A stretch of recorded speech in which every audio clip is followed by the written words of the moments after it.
crise grecque et ses titres obligataires. La crise grecque est une crise budgétaire qui découle d'un déséquilibre profond des dépenses de l'État grec. En 2009, la Grèce annonçait un déficit budgétaire de 3,7% alors qu'il était en réalité de 12%. Le nouveau gouvernement socialiste avouait alors une dette de 300 milliards d'euros. Suite à cette annonce a lieu la première dégradation de sa note par les agences de notation internationales. Face à cette crise de lourdes conséquences, la Grèce demande de l'aide à l'Union européenne et au FMI.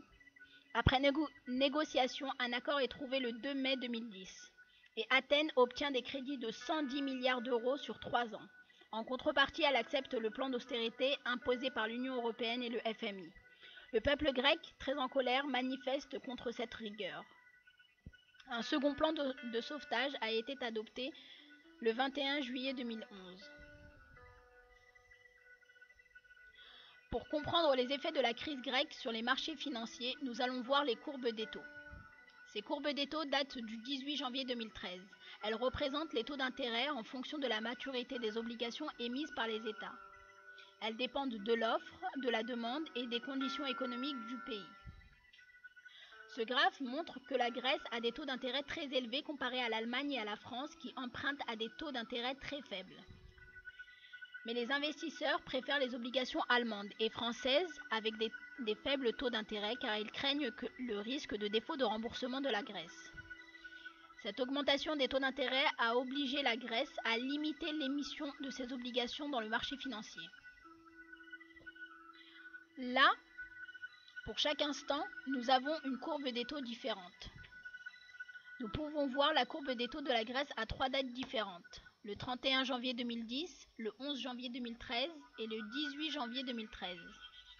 Dans les marchés financiers, plus on anticipe le défaut de remboursement d'un pays, plus les taux d'intérêt augmentent. En janvier 2010, la situation de la Grèce était très critique, car les taux d'intérêt étaient très élevés. Mais l'intervention de l'Union européenne et du FMI, avec différents plans de sauvetage, a permis de faire baisser les taux d'intérêt de la Grèce, comme on peut le voir pour les 11 et le 18 janvier 2013. Alors voilà une description d'une obligation grecque.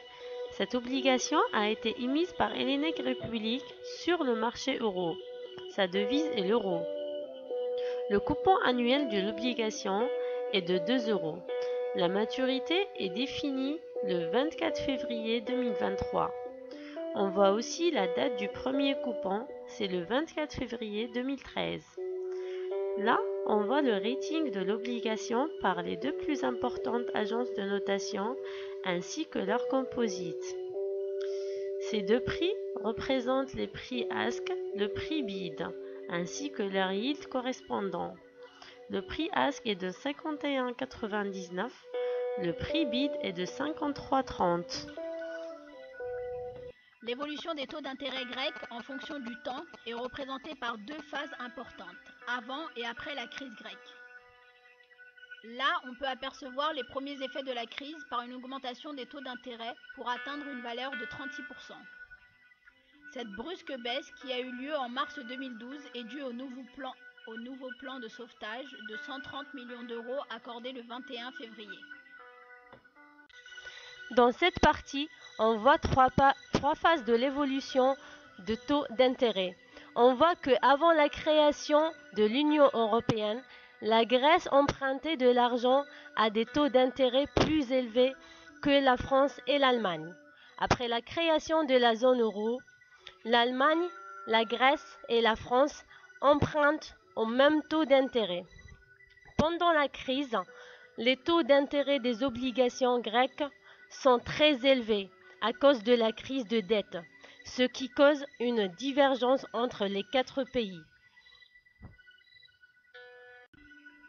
Ce graphe représente le remboursement en termes de principal et de taux d'intérêt que la Grèce va devoir payer aux détenteurs de ces titres obligataires.